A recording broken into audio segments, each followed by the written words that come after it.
submetidos àquilo que fosse ensinado pelos sacerdotes. E é isso que a reforma combateu.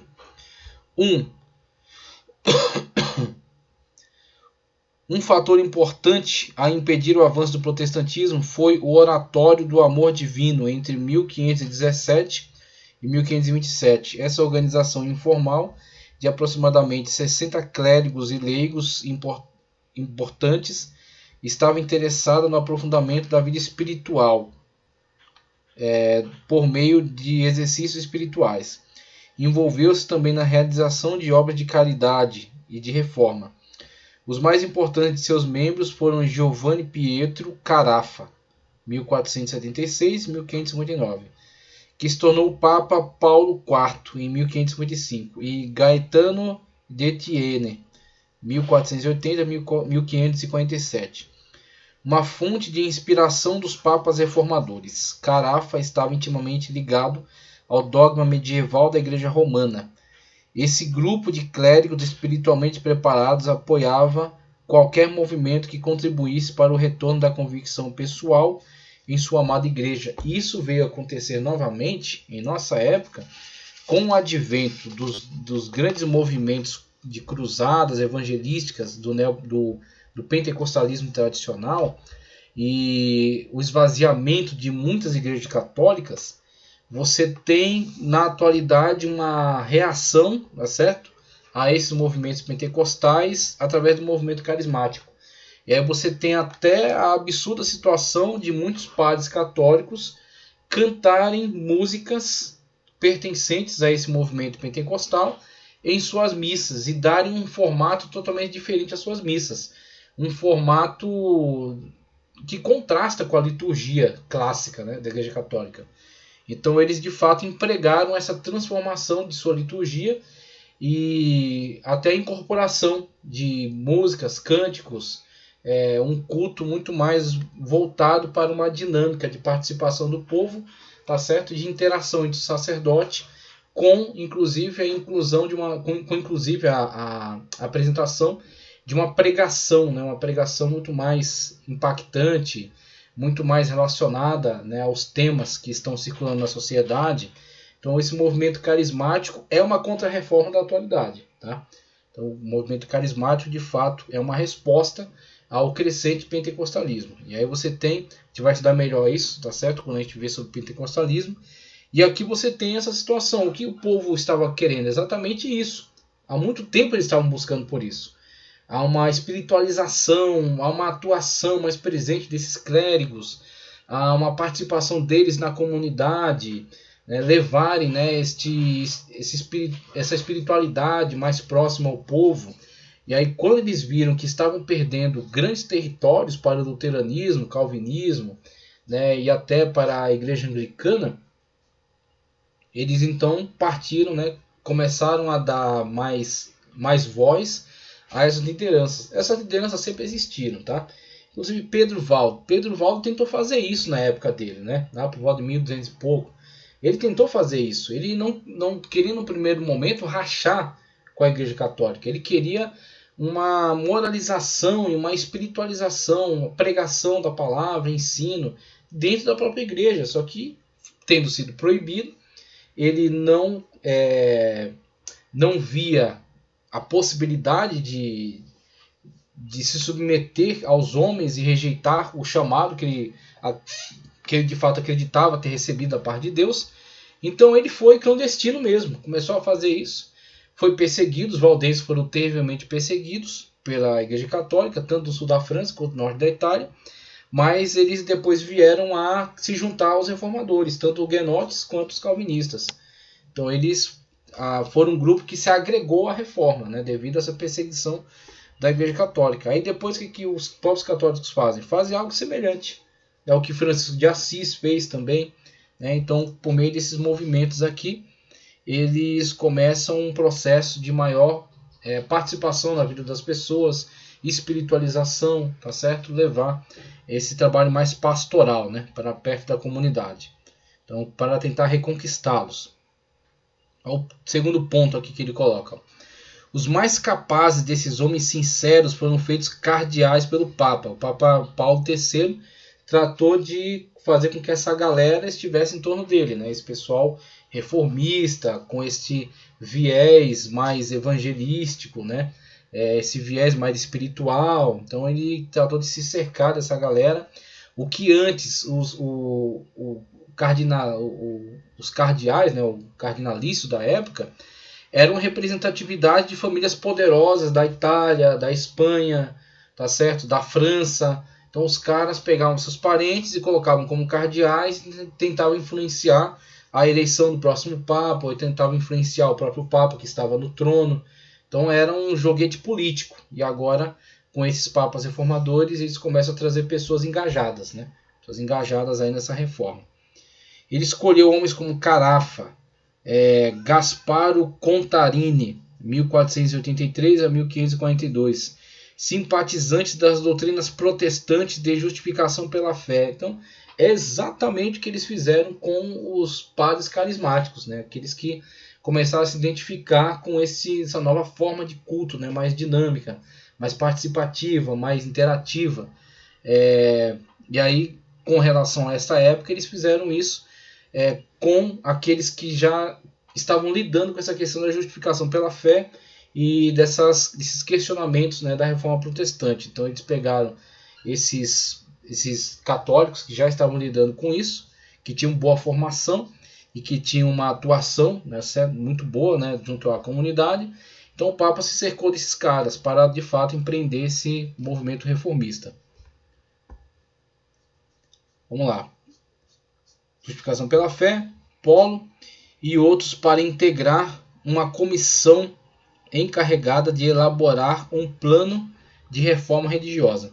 Em 1537 apresentaram um documento que dizia que os abusos da Igreja Romana eram a culpa, tá certo, dos pontífices e cardeais corruptos anteriores que tinham vendido ofícios e dispensas indiscriminadamente.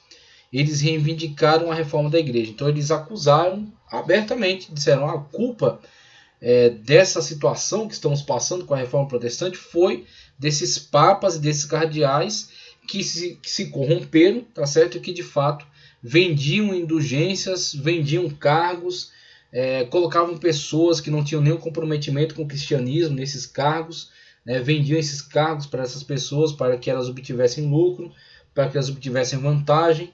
Então você tem de fato essa acusação feita por parte desses novos integrantes que estão dispostos a uma reforma, tá ok? Então a partir disso você vai ter importantes movimentos de mudança, né, dentro dessa hierarquia. O terceiro aqui, ó. O oratório do amor divino também inspirou a fundação de novas ordens religiosas que por sua vez ajudaram a brecar o avanço do protestantismo. Gaetano de Thiene, ajudado por Carafa, fundou a Ordem Teatina em 1524. Essa ordem obrigava sacerdotes seculares a viver numa comunidade religiosa conforme a tríplice regra da pobreza, castidade. Aí você vai ter uma reafirmação, né, do celibato, nessa questão da castidade, e obediência. Mas deixava-os livres para servir ao povo como sacerdotes de paróquia. A pregação, o ensino e o serviço social desses sacerdotes resultaram num novo respeito pela Igreja Romana na Itália. Aí você tem a reconstrução da moral da Igreja junto à população. Eles começam a valorizar isso, a fim de que essa população não venha a aderir à reforma protestante. Por isso que a reforma não vai crescer nem na Itália, nem na Espanha, nem em Portugal. Na França até tem muitos reformadores lá, mas o governo não adere. Tanto a liderança quanto os membros dos teatinos eram aristocratas, mas a Ordem dos Capuchinhos, fundada por Mateu de Bácio, 1495-1552, em torno de 1525, como uma facção reformada dos franciscanos, atraiu grandemente os camponeses com seu espírito autossacrificial de serviço e seu estilo popular de pregação. A adesão a essa questão da pregação evangélica, né? De pregar a palavra de Deus. Então, com isso começou a atrair a população. Aí você tem esses diversos grupos trabalhando em conjunto.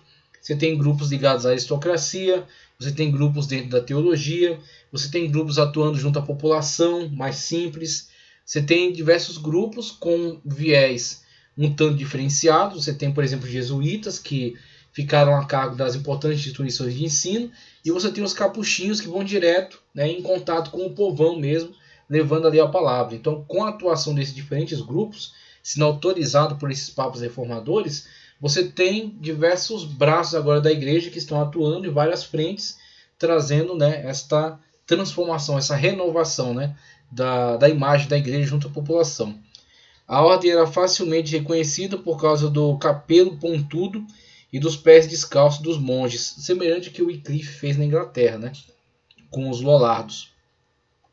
Sua forma de vida e suas capelas eram muito simples e muito austeras, né, que a dos teatinos. O Papa aprovou a ordem dos capuchinhos em 1528. A ordem ursulina para mulheres foi fundada por Angela Merici, 1474 a 1540, em 1535, para cuidar de doentes e educar meninas. Ela recebeu a aprovação do Papa em 1544. O Papa está aprovando um monte, né? Tá liberando geral aí para essas ordens trabalharem. Muitas ordens foram organizadas nesse período, servindo a Igreja Romana desde aquele tempo. Muitas são fortes ainda hoje. A ordem mais importante que será tratada depois foi a Sociedade de Jesus, os jesuítas, né? Todas essas ordens colocaram à disposição do Papa homens e mulheres leais e obedientes, dedicados ao serviço da Igreja Romana, na conquista de almas e no serviço social de auxílio ao povo de então. Isso poderia ter sido feito há muitos séculos atrás, só que não era interesse. Não era interesse. Eles não tinham qualquer tipo de interesse nisso. Eles tinham interesse em dominação política, em vantagem, em dinheiro, em luxo, em vida devassa que eles levavam. É nisso que eles tinham interesse. Agora, quando a reforma surgiu e começou a levar regiões, populações, começou de fato a fazer uma frente forte contra a Igreja Católica na Europa, aí eles mudaram, né, tanto a questão interna da estrutura, da autoridade, né, os papas dedicados, né, a este propósito, né, os papas que estavam empenhados nesse propósito reformista, que se cercaram também por outros cardeais que estavam no mesmo viés, e a autorização para que essas pessoas que já há muito tempo queriam fazer isso, agora pudessem fazer com a autorização da igreja, e não fazer clandestinamente e depois se voltarem contra a igreja, né? Então isso é algo que poderia ter sido feito já há muito tempo. O fato de os papas da Renascença, amantes da luxúria, gananciosos, embora cultos, terem sido sucedidos no século XVI por muitos papas que zelosamente sustentavam esforços reformistas, também ajudou a suster o crescimento do protestantismo. Paulo III, 1534-1549, era tão favorável à causa reformista que seu pontificado marcou um ponto importante na Contra-Reforma.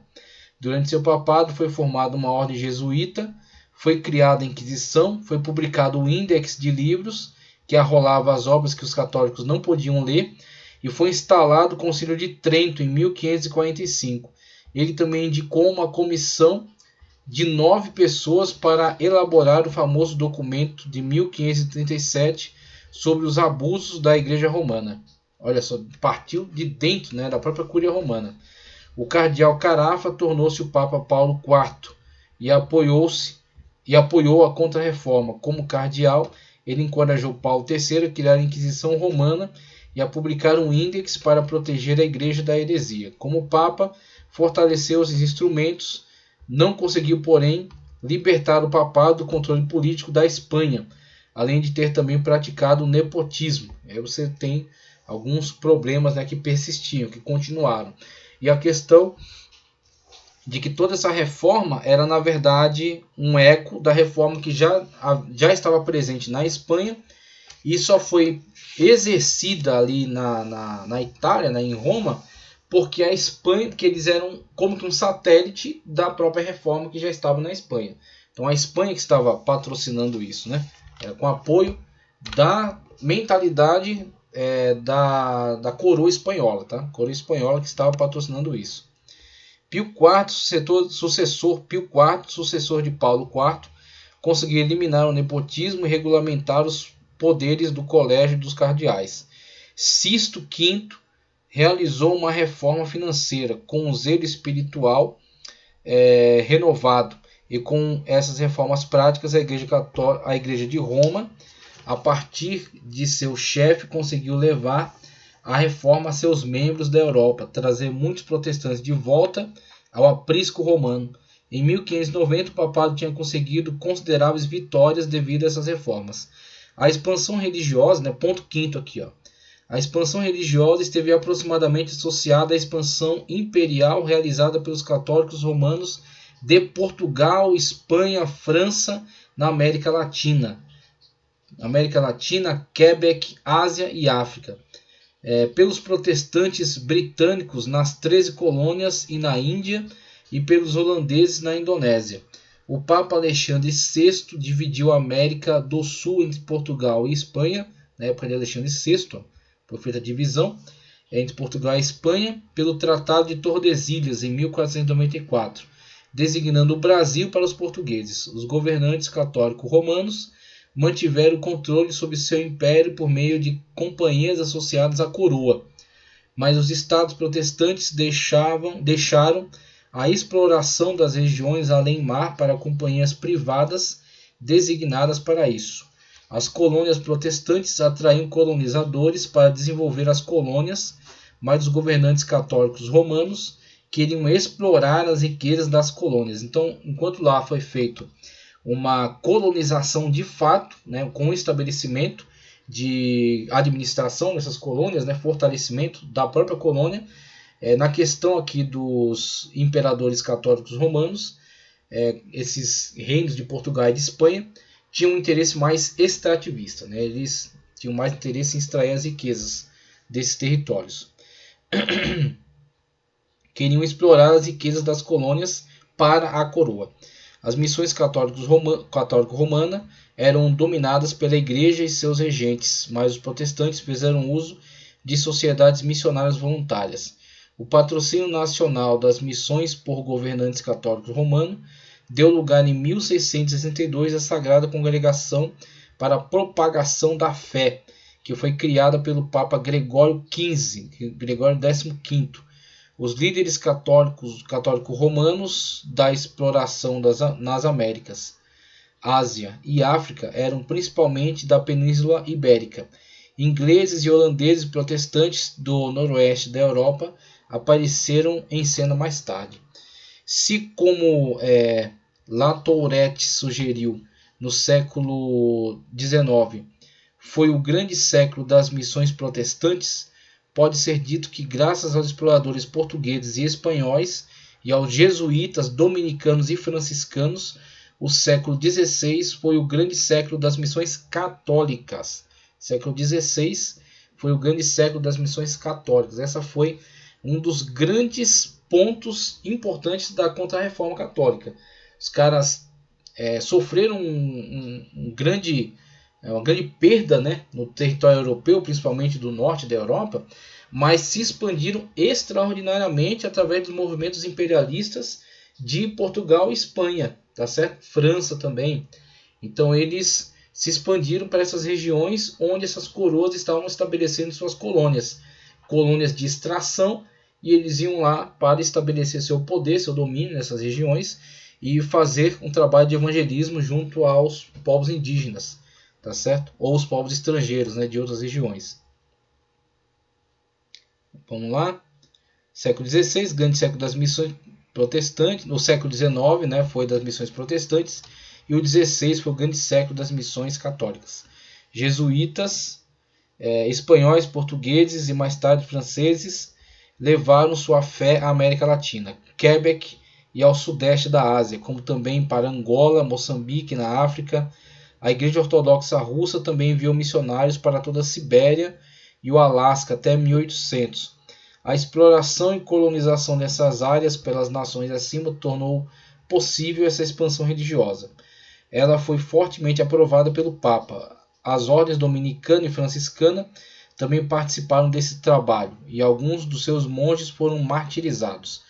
Na China, que recebeu o cristianismo nestoriano no século VII da era cristã, e o cristianismo católico romano por volta de 1300, através de João de Monte Corvino. Recebeu uma terceira infusão de cristianismo pelos jesuítas, Mateus Ricci, 1552 e 1610.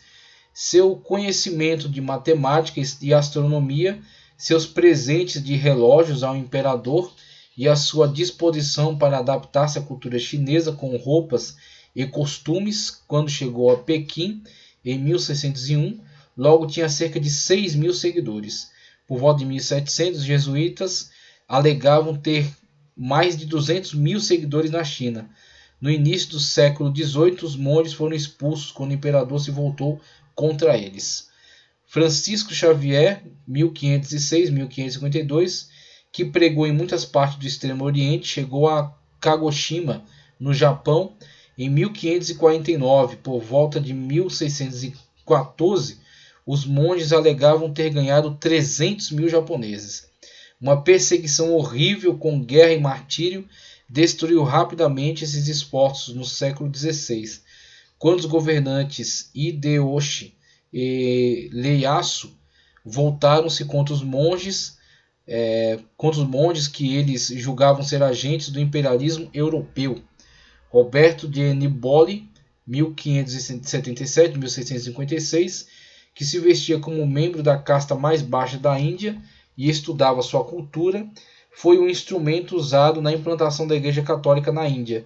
O povo filipino voltou-se para o catolicismo como nação toda na segunda parte do século XVI, e essa igreja ainda conta com a lealdade da maioria do povo. Então ele vai falar aqui acerca da Indochina, da América Central, e vai prosseguir falando acerca do grande século de missões da Igreja Católica Romana, que foi o século XVI, também na esteira do imperialismo, né, que estava se expandindo na Europa, nas Américas, e das grandes intercâmbios comerciais com o Extremo Oriente. Então, muitos missionários católicos, muitos grupos, muitas ordens, né, dominicana, franciscana, jesuíta, aproveitaram, né, esse trânsito para também irem nessas campanhas estabelecerem sua influência sobre essas regiões, tá ok? Então você tem esse grande movimento expansionista que advém também da contra-reforma católica. Você tem essa contra-reforma, você tem essa mudança de postura, né? Você tem essa influência da reforma espanhola, que já havia começado na Espanha e agora está interferindo lá no centro do poder, né, da Igreja Católica em Roma, e agora a Igreja se voltando para esse grande propósito de evangelizar as nações, tá ok? Então você tem aí outros grandes benefícios, né, da contra-reforma católica para a estrutura desta igreja. Vamos seguir. Essa reforma católica... Só um minuto.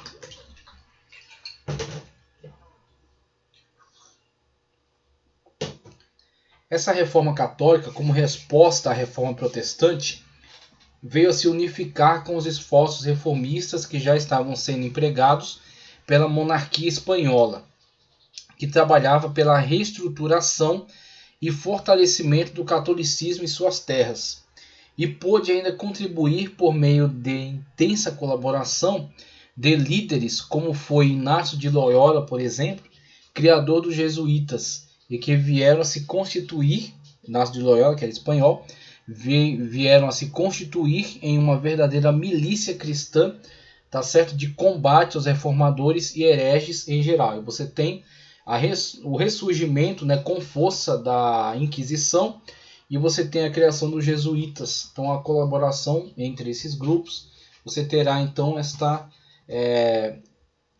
terá essa atitude, né, essa reação, essa forte reação católica para tentar controlar de modo bem mais incisivo os territórios que estavam ainda sob sua influência. E de fato conseguiram fazer com que a reforma não tivesse um impacto tão grande nessas regiões. Não que não houvessem reformadores, tá certo, nessas regiões, mas eles não conseguiram se desenvolver, não conseguiram crescer tanto como foi no caso da Suíça, como foi no caso da Holanda, da Escócia, tá certo? Da Alemanha, tá ok? Então, algumas regiões que haviam sido conquistadas pelos reformadores, como a Polônia, foram reconquistadas para o catolicismo, a Bélgica, tá ok? Então, todas essas situações devido a essa reestruturação, essa reorganização.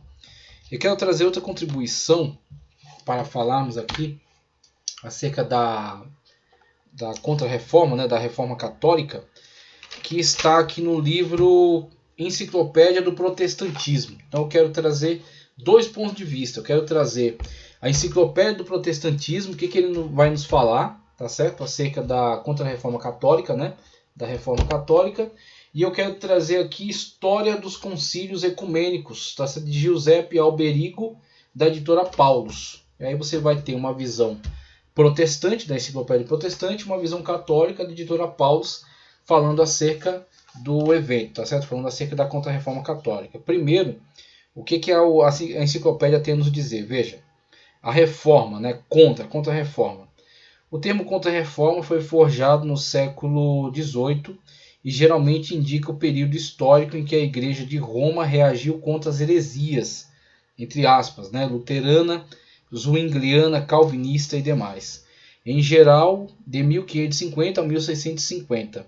No século XIX, os historiadores católicos desenvolveram a noção de uma reforma católica com o objetivo de apontar para as raízes comuns às duas reformas e o desenvolvimento autônomo, ou até anterior, da ação reformadora de pensadores como o cardeal Francisco Jiménez de Cisneros, da Espanha, espanhol, e Guilherme Brissonnet, da França, que também fortemente católica.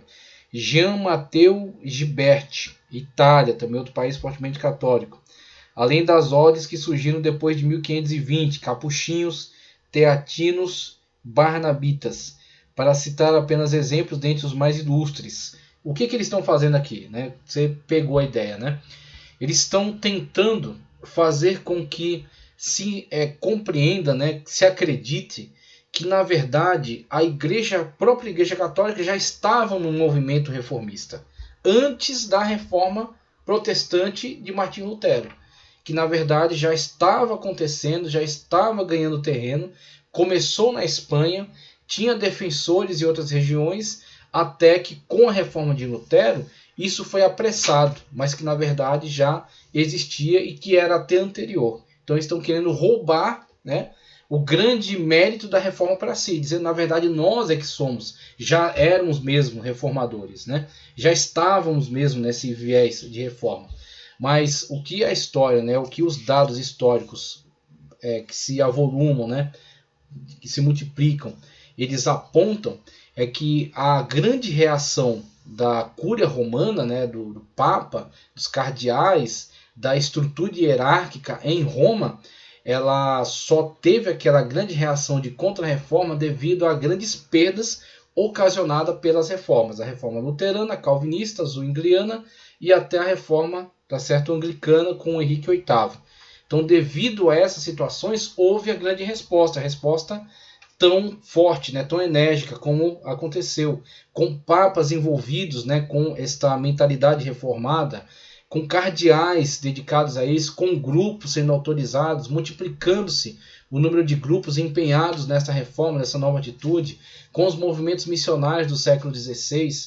Tudo isso devido, sim, a uma reação ao grande movimento da reforma protestante. Ok? Se não houvesse essa reforma protestante, se não houvesse todo esse impacto, essa perda de território, de renda, de influência política, se não houvesse tido tudo isso, Roma não teria se interessado. As famílias que lá dominavam, através das suas influências, seus cardeais, permaneceriam no mesmo sistema, no mesmo viés. Agora, a Espanha e seus representantes reformistas, que de fato havia lá uma reforma sim acontecendo, tiveram lugar em Roma devido também a este enfraquecimento, tá certo, do papado romano e a este baque, né, que sofreu com essas regiões que aderiram à reforma protestante. Aí a Espanha teve lugar de exercer influência sobre Roma e implementou lá uma reforma, uma contra-reforma católica, tá ok? Mas eles estão tentando já esvaziar essa ideia aqui através desses autores. Cabe mencionar que o italiano Ghiberti se tornou o mestre ideal dos grandes bispos da Contra-Reforma, tais como Carlos Borromeu, 1538 a 1534, Francisco de Sales, 1567 a 1562. De acordo com historiadores como Pierre Chaunu e Hubert Gedin, a noção de Contra-Reforma manteve sua importância para designar um esforço de reconquista da Igreja Católica Romana diante dos rápidos progressos da Reforma. O colóquio de Ratisboa, em que o cardeal Gasparo Contarini, 1483 a 1542, se esforçou por reunir forças reformadoras moderadas da cristandade e que, de acordo com a vontade de Carlos V, deveria recompor a unidade religiosa de seu império, fracassou em 1541. O Papa tomou a iniciativa de reunir um concílio sem os hereges, o Concílio de Trento, 1545 a 1563. Tinha por principal objetivo destruir os fundamentos dogmáticos da Reforma, sobretudo a sola Escritura, sessões de 1545 a 1546, e em seguida o Sola Fide, 1546. Para a Igreja Católica Romana, o concílio significou a derrota das correntes augustinianas e humanistas bíblicas, assim como do ocamismo, de Guilherme de Ockham, que favorecia a autoridade dos concílios sobre o Papa, e do pelagianismo humanista de Erasmo. Então eles entendiam que Erasmo era, na verdade, uma reminiscência do pelagianismo. Ao confirmar o valor primordial para a Igreja das ordens, da hierarquia, da missa, como sacrifício do concílio, erigiu face uma religião da palavra, uma religião do